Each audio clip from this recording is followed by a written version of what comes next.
So we're almost there. 150 miles. I don't feel like 150 miles. It's, yeah, it is actually. Yeah. It's 150 It doesn't feel like, but equally, we're driving 150 miles to run a 5k. What, some of us ain't even running. I was going to say, some of us are running a 5k, some of us are 150 miles to run. I mean, that's nearly as good as Speedgate when he flew to Chicago to do 3 miles. But I've driven 150 miles nearly to walk. But that's what we do. Yeah. That's what we do. That's what it's all about. I think you'll see today, like, honestly, it's crazy. And what's weird, right? Mm-hmm. This weekend's the Hackney Half Marathon. Yes. If I rewind 5-6 years ago, there's a picture, right? Lynn's got it, of the very first meet-up. Oh, wow. In that, Hells, the captain's in it, Lynn's in it. I can't remember the other lady's name, but I wasn't in it. I was busy influencing. I was late. So the first ever meet-up, right? I weren't in the picture. That sounds standard for you, though. But honestly, that was 6 years ago, and you'll see today, right, how far it's come. It's bizarre. It's nuts. And with that, do you kind of ever take the time to kind of stop and think and look back and just think about what you've created? No, I'm not one of those. What's those? Although some people say I probably am, but one of those ego. Well, I don't know what we're going to talk about. Narcissist. No, is it narcissist? I don't know what the word is. You know, where people egotist. Yeah, I'll be honest with you. Like, so, where are we going to show? So, like, during my therapy, which I have, I've got to speak openly about my mental health in terms of my ADHD and stuff. But in terms of all that sort of thing, she's always saying about like taking credit, because I think I deflect. Yeah, you do. There you go. So it's like therapy. But it's like, no, I don't. I'll be honest with you. I don't ever. Because it's not about me. Just about to say, I knew you were going to say it's not. Is that my usual line? That is. But it's true, and again, you'll see it today, right?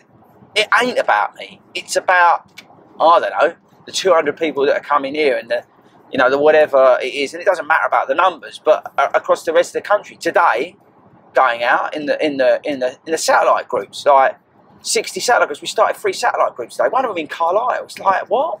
Do you know what I mean? It's like, but no, it's not about me. And no, do I ever stop and think about it? No. Should I? I don't know. What do you think? It's a bit of inward thinking, though, isn't it? Yeah, it's that reflective thing. But okay, so take it back then. So what made you start? The move, is it a movement? Are we a cult? I think cult. I think, I'll be honest with you, I think cult is probably the best way to describe everything that we do now. It's like, it is cult-like behaviour. Because some people just don't get it. They're like, these people are just loud, and they got this thing printed all over their shirts, and they're just like, whatever. And then I think other people probably just look at me and go, who's that idiot walking around with his GoPro and making a lot of noise? And then I think you get people who are genuinely like, I wish I could be in that. Yeah. Yeah, I don't know, from where it started. So what made you start it then? So for people who don't know. So people who don't know the famous stories Hayden calls it.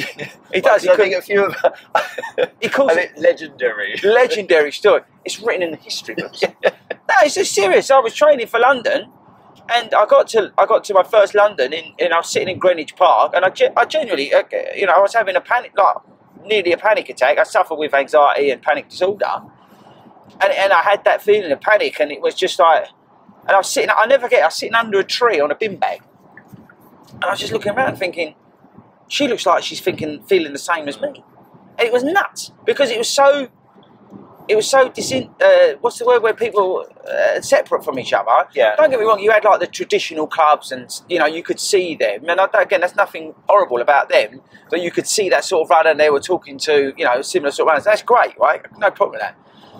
But as the everyday runner, most of us were just sitting there going, shit, I've got to go and run a marathon, and for me it was causing me huge anxiety, but it wasn't just the London Marathon I was getting that, it was other races that I was going to, other things, because I was trying to get fit, I was trying to, lose some weight, I was running for my mental health. I never knew the positive impact it would end up having on my mental health back then. But to go and then, like as we did with Hackney, 4 or 5 people met, Immediately, I was late. I did make the photo, but immediately, like the captain was there, Hells was there, Lynn was there. Straight away, that anxiety dropped because you're talking, you're distracted, and it was just like it was so empowering. And I was like, we should do more of this. We should try and find more people who feel the same, who maybe, you know, think they're too slow, think they can't do this, you know, and just, or they're a solo runner and they want to be part of something. That was why I sort of thought about it, and you know, and I wanted some friends. I was like, Billy, no mates. Oh. No, but it's true, you know. Again, it's socially awkward because of my ADHD. You know, it's like I want to get out of there as quick as I get into somewhere. I can't. I couldn't. Ben, I couldn't. And this is honest. I couldn't sit in a restaurant from the ages of about 15 to 20, 25. I honestly couldn't sit in a restaurant without having a panic attack. That's the gospel. You know, so for me, to do this sort of stuff is like a proper out of my comfort zone. No, it is, and I think those who have come to kind of extreme park run and seen, in terms of over probably the last 3 that you've been to and started coming to breakfast. Yeah, that's a big deal for me. Yeah, absolutely. But more importantly, if someone can see that I'm doing it, right, and resonate with, I won't say struggles because everybody's got struggles, but resonate and think, if that idiot can do it, then I can do it. And, you know, if there's people going to be there, I'm not going to be on my own. Yeah. I can go to that and I can be part of that and I can feel like part of the family because we're all a big family. Yeah, exactly. And we have our ups and downs. But you can be part of that. You can go along to a breakfast. You can go along to a park run and you can be feel like part of the family. You can be a solo runner. Yeah. Like, you know, a lot of our runners. And you can be part of the Global Running Club now. Exactly. Nearly 300 people went out on Monday night, I think. Yeah. 300 people. Like, I'm not being horrible, but that's bigger than like just some clubs. Yeah. It's crazy and it's empowering to think, you know, if these guys are going out and doing it, you know, and that's the most important thing. It is. I don't know about you, but I feel motivated when I see like Hayden going out. Oh, I'm injured at the moment, but like if I'm training and stuff and I see Hayden going out, or I see some of the guys and girls going out, and I'm like, oh, shit, I need to get out today. This is, you know, it's really motivating. Yeah, I think there's probably one other word that we tend to bandy round within, you know, especially on the Facebook stuff, is that FOMO. Yeah, it's major FOMO. You know, we're the worst for it. We're driving 150 miles because we don't want to miss out today. I'm not even running, and I want to be there because it's that thing, isn't it? You want to be part of it. It's because it just makes you feel so good being part of it because there's no hang-ups, there's no bullshit. You don't have to wear a top. Yeah, people wear the tops, but we don't care whether you do. You have to have a decent pair of shoes. You can rock up in anything you like. You can walk like, you know, people have done in the previous extreme park runs and park run that we do. We have the tail walkers out there and that like bag drop and people like that. They're so inspiring that the fact that they're coming along to these things, right, and doing it, you know, and it's just amazing. You don't have to run, but they feel confident enough to come along and do it. It's brilliant. Yeah, it's just so powerful. It is, and I think for me, you know, the ethos of the club when we talk about the everyday runner is the amount of people I speak to, you know, and they kind of go, I can't run, and I find those, you know, it's just a really interesting. By the way, just cut in on the video. I've gone the wrong way. Right at the back. Which is sorry. You know, I just said we went the wrong way. We just totally gone the wrong way. I mean, it's going to be brilliant. This in the edit. Chris is taking us up to another new satellite group. No, we just started a new satellite. Hero mode. Thanks, by the way, to police for their stop section that I just used. You everyday runner. That's what we were talking about. Yes. The everyday runner. So again, it's that term that we use. It's that phrase that we band about that probably people are sick to death of. But it is true. You know, it is so important, and we say about inclusivity and all that sort of stuff, and that's not just like BS words that we're using. We mean it, right? I mean, you come to an extreme park run and you see full inclusivity. Yeah. No barrier to entry. Like zero. Park run's free. Yeah. Everyone can walk. Everyone can run. Everyone can jog. Everyone can be part of it. Doesn't matter whether you've got a top, a pair of shoes, whatever. Everybody can be part of what we do at extreme park run in general, right? That's fair, isn't it? Yeah, you just need to turn up. Yeah, you just need to come along and again have the courage, because I appreciate it does take courage to come along to something like that, I met last time these people who come for their first ever sort of 40 meet-up thing, and it empowered them. And I think, you know, then they start going out and signing up for other stuff. FOMO. FOMO, yeah. But it is true, you know, we try and be as inclusive as we can, and it's not... What was that thing, that was that geezer going on about the other day?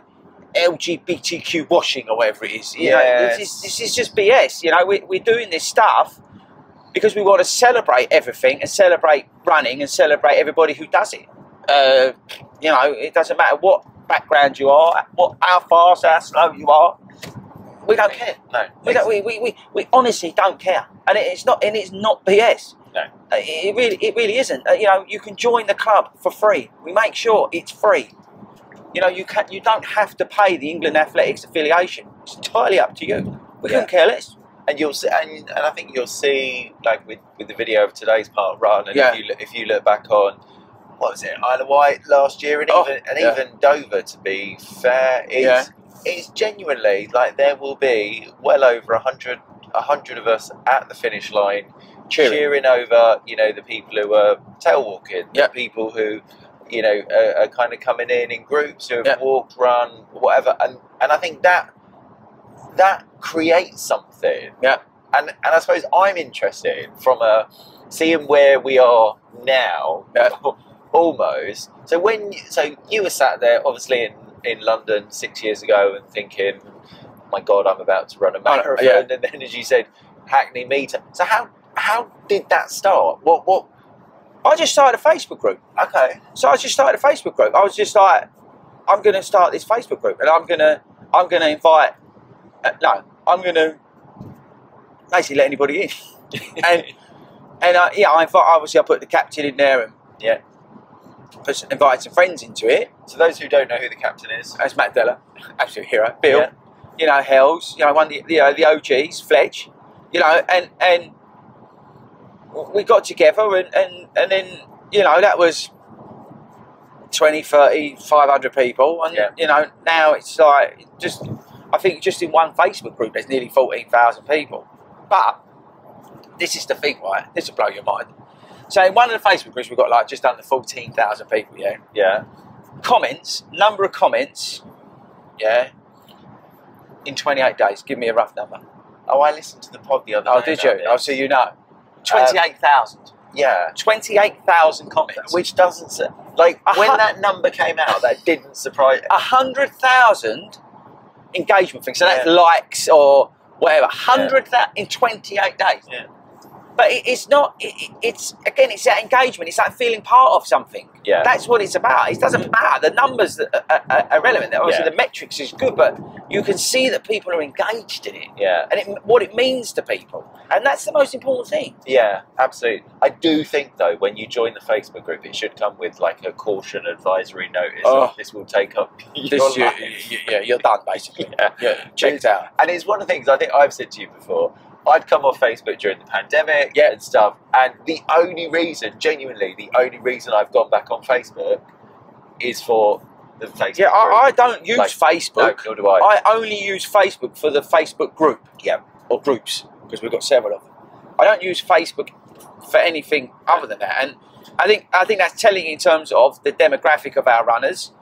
So our runners are usually, you know, they've had kids, they've come back, you know, in general, or you know, they're somewhere else in their life, but they're not that sort of 30 and under. Yeah, we've sort of got them after whatever they've settled, like you, settled in your job, settled in your career, you know, enjoying life in that respect. You know what I mean? Yeah. And you're in that maturing stage of your life. No, I don't mean to be, you're not old, but I'm just saying to you, you're not going out on the town every night getting hammered, you know, going into London, and you know what I mean? It's a different demographic.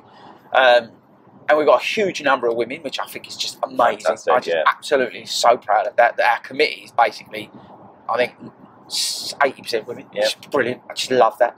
I just, again, man in a house full of ladies. I think it's pardon me and buds. I just think it's brilliant. It's empowering. It really is. You know, and I just think it shows how, again, inclusive, diverse that we are. I think that's the important bit. And without even, and I think that's that point in terms of the inclusivity and the diversity is just that. It's just something that happens It's not like it's natural. We go, yes, exactly. It's natural. It's not forced. Yeah. Again, I go back to the Pride Park run. It's not. Oh, that'll be really good for us in terms of PR. No. I quite fancy it's Pride weekend. Why don't we do a park run? Yeah. Because Pride's awesome. Yeah. So let's do a park run around it. It's a brilliant idea because then again everyone can come. Yeah. And you know what I mean? It takes that barrier away. Yeah. Exactly. And it doesn't matter if you're walking it, running it, sprinting it. We don't care. Again, that's why it's in. That's the way we think about these things. The shakeout runs, the same thing. People ain't anxious. The night before a big race potentially for them. Yeah. Let's go and do a shakeout run. Let's get some people together, and they're going to take that vibe into the race. And I tell you now, it helps. I tell you now, because you meet people. Exactly. I was just about to say, you're letting almost someone else take the stress for you. Yeah. So that all you need to worry about really is turning up. Yeah. On time. Yeah. For it. Yeah. And then you're likely to meet someone who's going to be in your way. In your pen, yeah. And you'll see somebody out on course. Yes. Exactly. Oh, I was with that geezer yesterday. Yeah. And that is exactly it. And it just creates these little comforts that are going to be there. It reduces that anxiety. And it doesn't matter who you are. Yeah. Before a big race, before, whatever, you can't help but feel nervous. No. You can't help but feel. And some people can get themselves in a right old state. Yeah. Me being one of them. Is that Wilco? Me being one of them. So again, that helps. But it helps on every level. Don't forget it's helping in the weekday. Yeah. People, the only social connection they may get is on the global running club thing. And that might be the only lifeline to civilization. They might be so lonely at home, but they've got that. Yeah, exactly. And that's where it's powerful. And that is exactly it. So obviously you were saying in terms of from a Hackney perspective on the first meetup, and that was before the club was set up. So what then made you turn it into a running club? People in the community. People in the community said, "Can we form a running club? Can we get an affiliated running club?" So I went, "That's a good idea," because again, it's like running clubs, traditional running clubs, which are awesome. Athletics clubs, awesome. They don't necessarily suit a lot of people. You get told that you have to run with a certain people. You have to go out at a certain pace. We're going to be doing 7K tonight. We're going to be doing 400 by 200 by 600 by 800 by 2 million at 3,000 miles an hour. It scares the living daylights out of people. Yeah. And they want to run for whatever reason. So I was like, this is a good idea. I'm going to set this up. So we set up, we formed a committee, we formed the club, we formed the constitution, made sure in the constitution, unlike I think any other club, it says in there you don't have to wear a club top, which I made sure it was in there. So nobody has to wear anything that they don't want to. You can come in anything you want, and I put that in the constitution because I'm a legend. Because it's true, again, straight away remove a barrier to entry. Yeah. But we, again, from day one, offered free membership. So you get the benefits, but you get that, all the stuff that you get, all the meetups, the brand stuff that we do with the partners and all that sort of chaos that we cause. But you can be part of that. Yeah. And again, it's free. It's totally free. There's no reason, unless it's not your thing, which I totally understand. I appreciate, I'm Marmite in particular, but in general, some people it might be a bit strong for them. But there's nothing to stop you joining. There's nothing to stop you going to a satellite group. There's nothing to stop you being part of the global running crew if you don't want it to. The only thing that's stopping you is yourself. Yeah, for sure. And I think we talk about that, and I think we've had that conversation before. I think I've been quite open about it. Don't tell Abby, I'm having some Red Bull. I did say no, by the way. Disclaimer. But we've had that conversation before. Of I'm going to use the term lurker. And I think so many people use it on the Facebook group. Yeah, it's true. People will join the Facebook group and they'll lurk in the background for a year. Yep. Maybe 2. Who knows? Yep.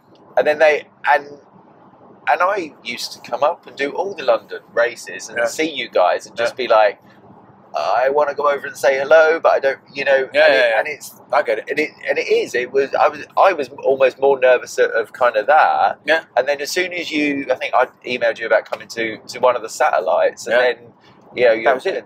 Exactly. Same with Spico. Spico emailed me, said, I'd like to come along. Bang. Spico. I mean, one of my best friends, you know. It's like, and I love him. But he came along to one of the group. I can't remember which one it was. You know, that's how you meet those connections. Look at these people who are meeting through it, like getting married, babies, you know, partners, moving into. It's just unbelievable. Going on holiday together. And did you ever think that? So obviously you set up the club. Did you? But I'm pretty clear. I don't. In terms of the club, the mum and dad and the other committee members, they set it up. They run it. They put the constitution together. They do everything. You know, welfare and all that sort of stuff. I'm there as the coach. Yeah. I mean, you know, that's because of my qualifications. To be honest, you know, to make sure in terms of the lurfs and the curves, getting the support they need, and we're encouraging that. Other than that, in terms of the club, you know. The committee runs it. I don't have anything to do with it. I come up with some brilliant ideas, and some not so brilliant ideas. But in general, I'm the marketing machine behind the club. Yeah, that's my role in the club, is to promote it as best I can. Yeah. But the club itself runs itself through the committee in a transparent way. That's the correct way to do it. And to be honest with you, I've got to give a shout out to my mum and dad, right? Because when we started it was like, I don't know, 50, 100 people. It's now the biggest running club in the country. And was that? It's just not random question. My poor mum. I know. Your mum and dad are great. Was that the plan? No. Like, did you ever, like, when you set up the club? So obviously you said people were asking to set up the club. What were your thoughts at that point in terms of, right? Yeah, cool. That's a great idea. We'll set that up. I never put any metrics on it. Okay. Never ever. It's never about being the biggest. It's never about having, you know, this amount of numbers come to an extreme park run. It's just not about that. What does the biggest running club in the country get you? I mean, what does it mean? All it means is the fact that you're helping people and changing people's lives. Yeah. And you know, and that's what makes me laugh. You know, the people out there who have a go at me on social media or, you know, whatever, and they don't even know me. Oh, you know, this and that, but really, I mean, what have I done other than bring people together? Yeah, I mean, really, I mean, and it's not. That's the big thing. Blaming folks to me. Exactly. We don't break. We're not making millions either. That's the other thing as well. People tell me, go, you know, about this and that. You know, we don't make. Just stop. I work 70 hours a week. Yeah. Think about it. 70 hours a week. I do not stop. So I'll go home today when we finish this. I cut the grass, and then I can do that. Yeah, but then I'll be working. Yeah, and the same again tomorrow. Hackney. People think, oh yeah, but you know, I'm working. It's not like I'm one of these influencers who've got this place and I'm just running about. No, I'm working. I mean, the YouTube channel is work for me. The podcast is work for me on top of the full-time job that I have as well. You know, don't put it. But in terms of priority, family's on the top. Yeah. I'm only doing this for my mental health. I feel like we're like James Corden. We are James Corden. Oh my god, are we going to break into song? We could break into song. We could do Hayden songs. We could break into song. And okay, so then obviously you set up the running club. Yeah. What satellite clubs? Where did that come from? Well, I started them in Broxbourne. I was I was coaching. I was looking to help everyday runners in terms of from a coaching point of view. Again, because coaching can be a little bit intimidating. Go to a track and whatever. So I started changing the methodology behind coaching for the everyday runner. And then Helen said about doing a group in Southend, and I thought, what a brilliant idea. And then really, to be perfectly honest, and he needs more credit than he gets, is Hayden. It was Hayden's baby. He was just like, after the pandemic, people had a real desire to have that physical connection. Yeah. And he was just like, we've got to do this. And then people come forward, and they're just amazing, these people, that they come forward and they run these things. And to be 60 satellite groups. You know, last week, I think we had 600 people going out across the country. 600 people physically out running in a week. That's excluding the global running crew, by the way. I was just about to say, so you're basically 1,000 people. Yeah. Which is just mental. Mind-blowing. In a running club. Yeah. You know, and most running clubs, which is great, you know, they're like 20, 30 people or whatever, 10 people, and that's awesome. Again, it's not about numbers. But in terms of the people's lives that you're potentially changing, you know, that one conversation with somebody on a Tuesday night club run Yeah. could actually save their lives, because they may be struggling so much with everything, but actually that one conversation on that run may actually change, because you know what, they might go, oh yeah, I'm going to go there next week and I'll catch up with Trace or whatever, and it could generally change up. But 1,000 people, it's mind blowing, and especially I think, you know, we probably touch on, you know, it's Mental Health Awareness Week that we're talking about this, and I think the stories that we've seen on you know, on the Facebook group where people, you know, that the environment that we have as a club, so and a community. That's why I get really upset when people come after me, like in other Facebook groups and stuff like that. But when these idiots who are having a go at me, right, and again, they've got no care about my mental health, but crack on anyway. But just think of the stories and the lives that we've changed, right, and are changing on a daily basis, and they're happy to criticise that. Yeah. That just makes no sense to me. It makes no sense to me. It's just sad. It is. But you can't focus on those people. You can't. Honestly, you can't. You can. All I want to do is just bring more people together. Yeah. Like honestly, that is my mission. Is to bring. We ain't got money for marketing. We're not like a private equity company giving us money and VCs and all this stuff. You know, it's purely organic, but there are so many runners out there who, or may not even be runners yet, but they see it, and I'm hoping that they see what we're doing, and they can feel like they can be part of that, and it might make a difference to them. Yeah. Absolutely. And that's the key. Yeah.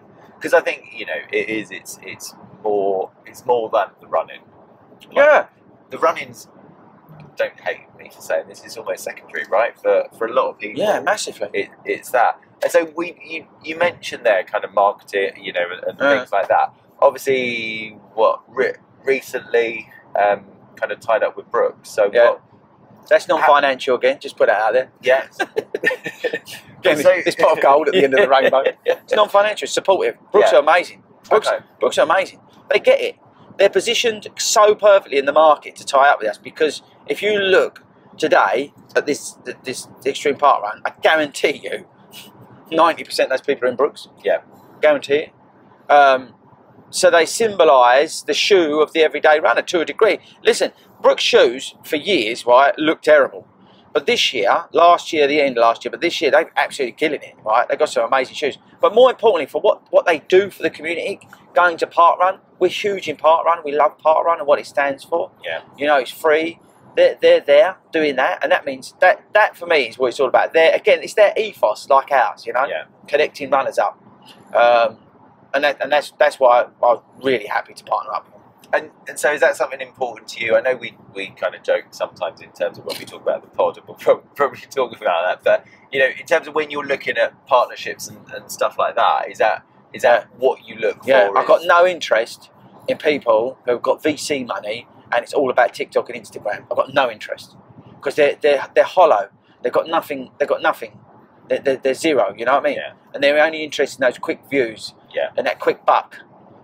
But if I'm talking to a brand, or I'm talking to a potential partner that's going to support the growth of the club, because that's ultimately what it means. Again, all the partners are non-financial. It's like, how can you bring more runners into our club? Because there's so many people out there who have not heard about us and what we're doing. How is that possible? I don't know how it's possible, but it's true. Like, or even understand it. How can you help us get that message out there? I'll do whatever you want in return. Make your video on YouTube, whatever. Talk about you on the podcast, whatever. Couldn't care less. But how can you help us find more runners and find that runner who's maybe running on their own, doesn't feel part of anything, or maybe, you know, they used to run 5 or 6 years ago, can't get out of the rut. You know what I mean? That's the sort of people we want to touch and want to find. Yeah. And if I can find people that believe in what we're doing, then let's go for it. Yeah. Okay. And so almost then, as you say, when you're looking at the brands and the partnership deals and stuff, it's more about them bending to our, like, almost kind of, you know. It's got to be a symmetry. Yeah. I won't work with brands. There's a lot of brands I don't care for, which I think is well known.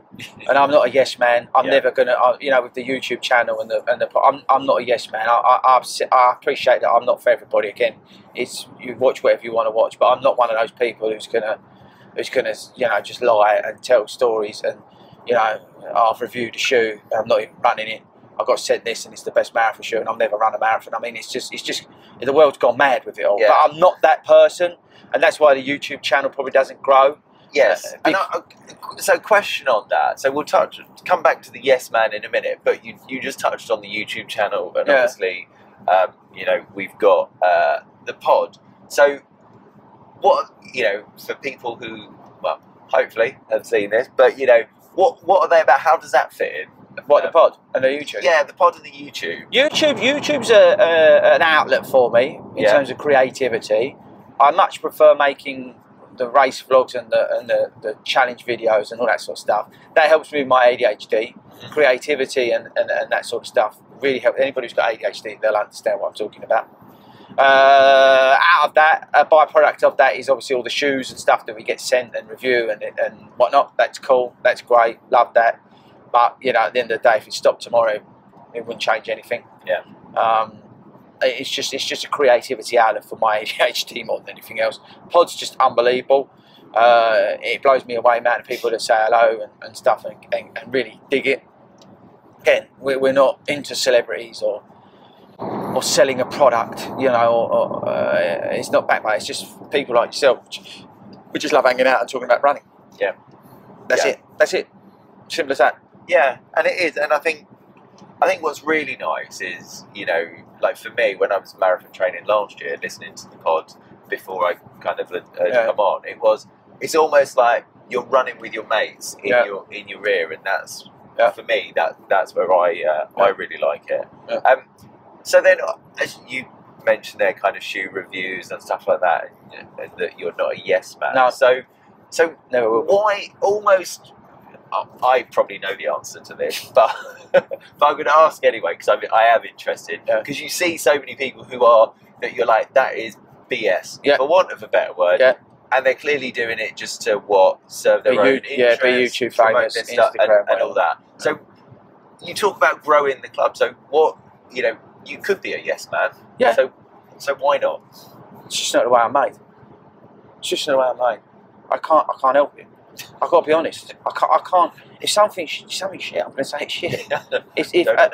Yeah, no, but it's true. You can't just because you want to get more like famous on YouTube or go to America or whatever. It's just you can't do that. Yeah. I can see through the BS a million miles away, and it's just frightening that people get away with what they get away with. And the brands are at fault, to be honest with you, because they're the ones who are sending all the stuff they'll pick on, you know, the next big thing in terms of a content creator, and they'll send them a load of stuff. But actually, you know, is that person, you know, the right person? Is that person? I don't. Again, I'm not calling anyone out. Horses for courses, right? Yeah. And again, you watch the stuff, don't watch the stuff. But I'm never going to be that person. And I learned from mistakes that I made years ago on the channel. I'm never going to be that person. I will always stay true to myself now. I'm not having it. And in terms of, am I allowed to mistake? You mentioned kind of mistakes you made, and can you elaborate on that a little bit? Yeah, some of the crap I was sent, you know, back then, you know, you're getting sent stuff to review, and you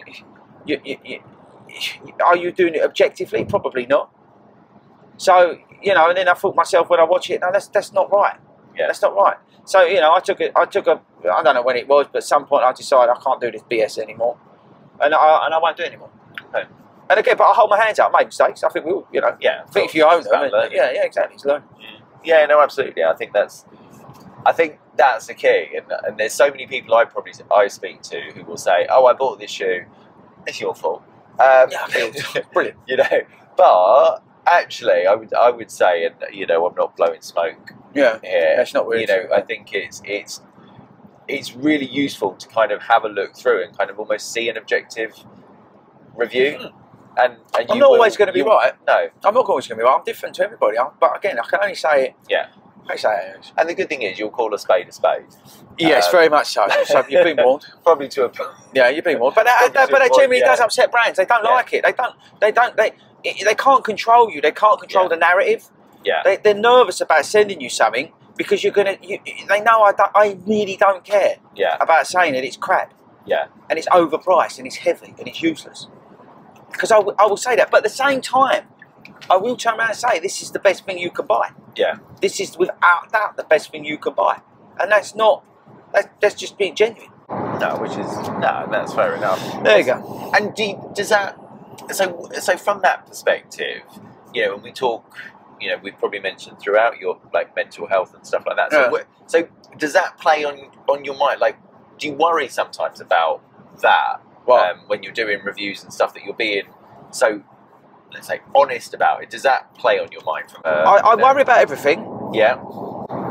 That's just my neurological, whatever it is, divergency. I do worry about everything.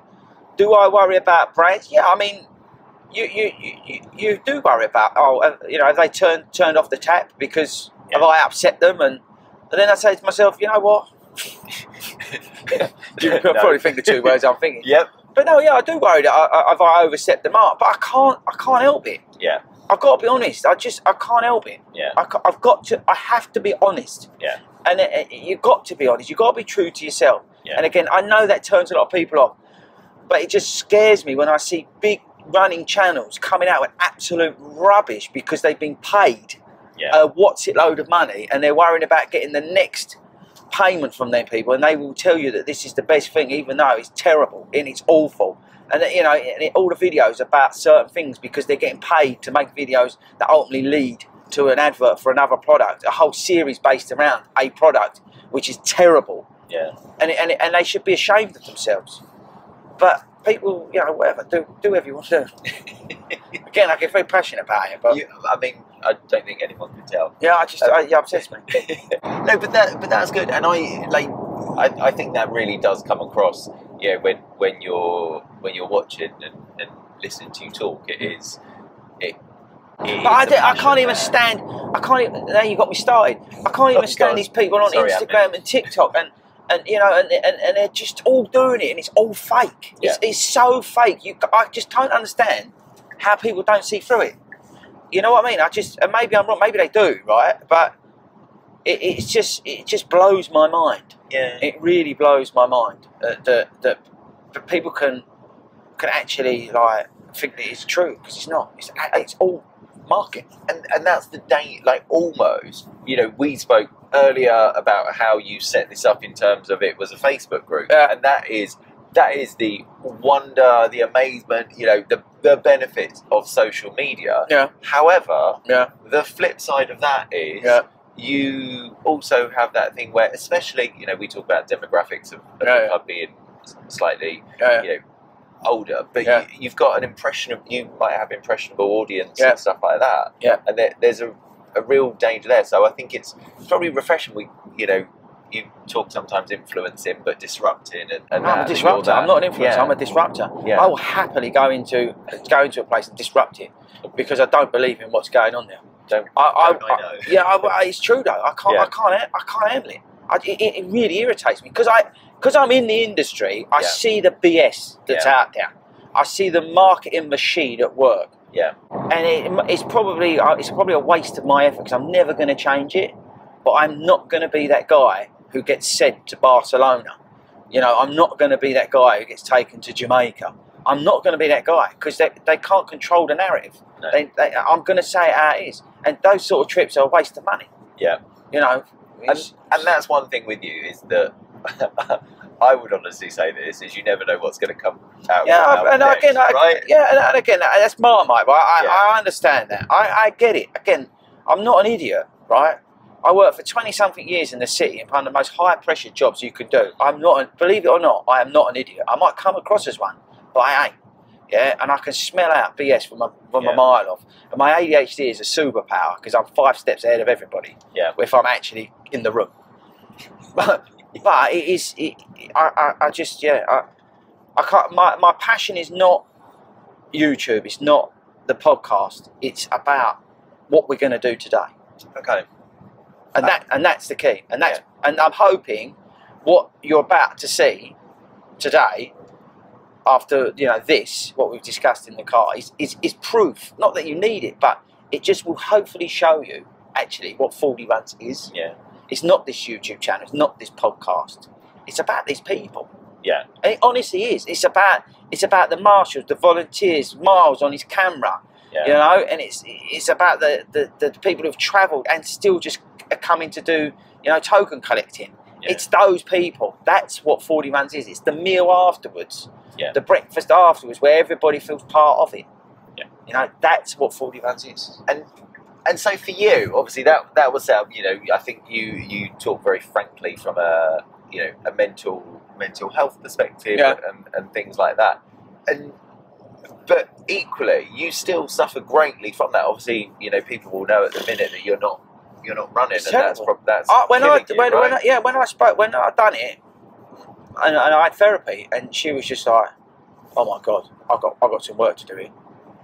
Honestly, it's you can't. And again, appreciate people get injured, but and I've said it a few times, but I've got ADHD, so I need something to have focus on. My running is my focus. I don't medicate my ADHD because I don't want to lose that superpower that I've got, you know, in terms of my creativity and my ability to work, you know, do 4 hours work in an hour, you know, and that I like that. I like that spontaneous side of it. I don't like some of the social awkwardnesses and the behaviour that comes with it around that anxiety and nervousness.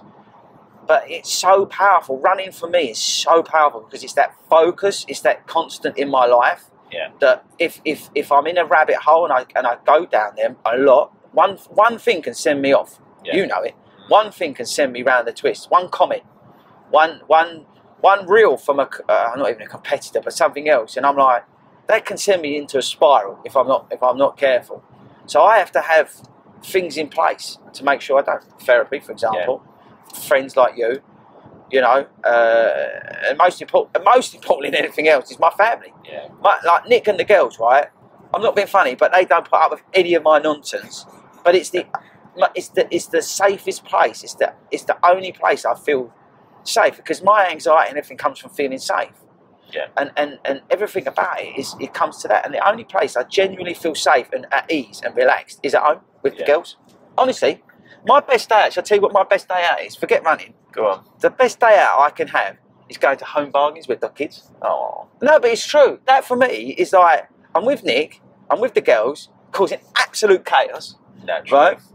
But it's the safest I can feel and it's the most content I can feel because I'm not having to think about nothing. Yeah. I'm in dad mode. And it's the best. And that is the best thing to be for me with the way I'm built. But running's key to that. And so, yeah, the injuries... Injury's been tough, bro. But I've been able to concentrate on other things. So and I think, like as you said there, so running's important for your mental health. Yeah. But from a club side perspective, would you say it's that recognition that actually it's creating that environment for people to be open to support and things like that, right? Yeah. That's the most important thing. Someone's struggling, you know.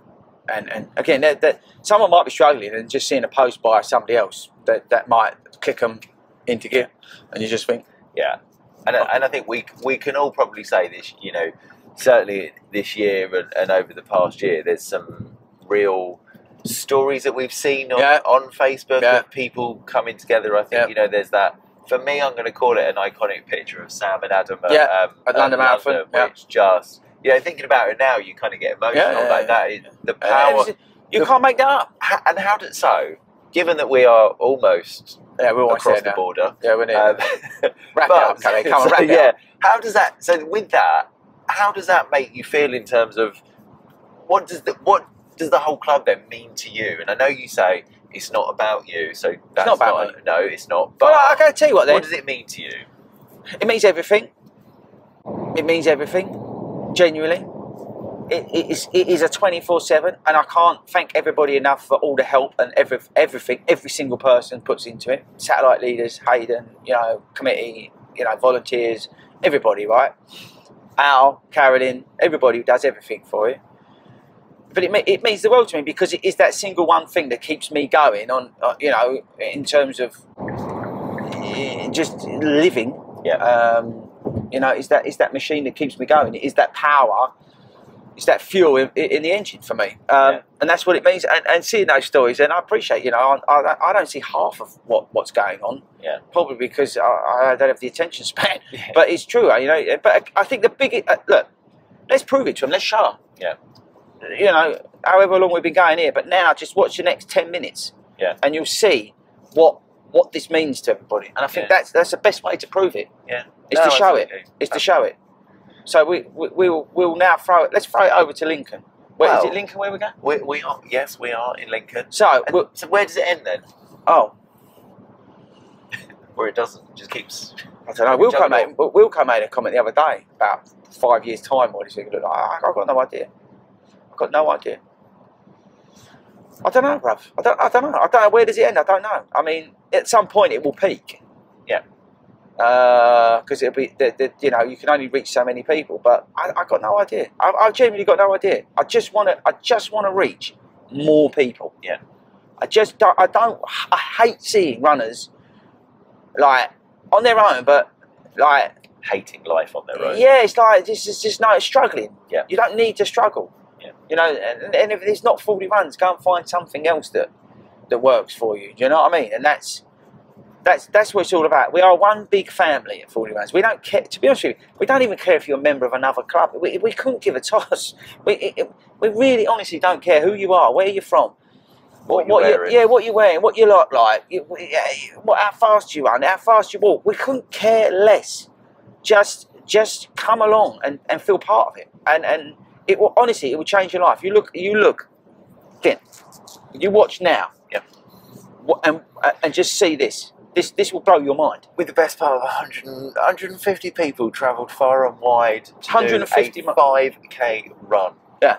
So now, honestly, sit back, get a cup of tea, yeah, and watch this. No alcohol. No alcohol, no Red Bull, because admin won't let you. And watch this. Honestly, this now will show you what 40 runs is. I think that's the message. Yeah. That's the key to this. Absolutely. And we should put this out as a podcast. We should. I think this will make a good podcast.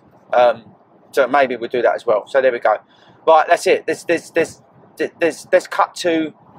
So hang on. If you're listening to the podcast, take us out. So if you're listening to the podcast, because I'm going to do this as a podcast. It's been brilliant. So bye, boys. Yeah. Okay. We'll see you later. Thanks for listening. Make sure you choose the next live stream. But if you're watching this as a video, we are just about pulling up. Yeah. So we will now cut to what 40 runs is. So sit back, relax, watch this. This will show you what it's all about.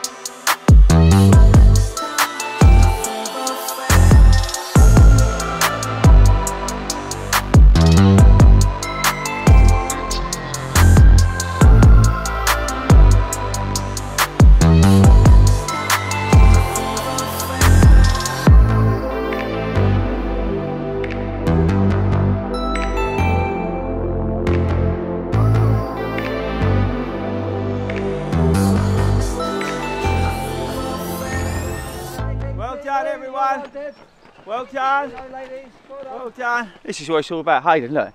It's mental, isn't it? How many? There's got to be about 200 people here. Hey, do you know what? Honestly, I'm trying to camp in a picture. I lost count. I got bored. There's got to be 200 of us here. This is mental. This is what it's all about. This is what 40 runs is here today, isn't it? Yeah. This is what it's all about. An inclusive event. Parkrun. Parkrun. You can't beat it. It's free. You could just come walk. Marshall. Look at Del go. Go on, Del. Hey, look, buggies. Look. Everybody, you can volunteer.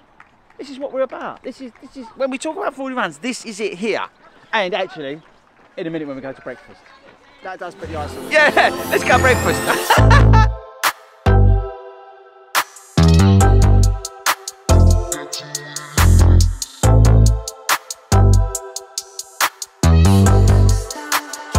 Right, well done, Ben. How much you enjoyed that? That was amazing. I'm being serious, right? That is what it's all about.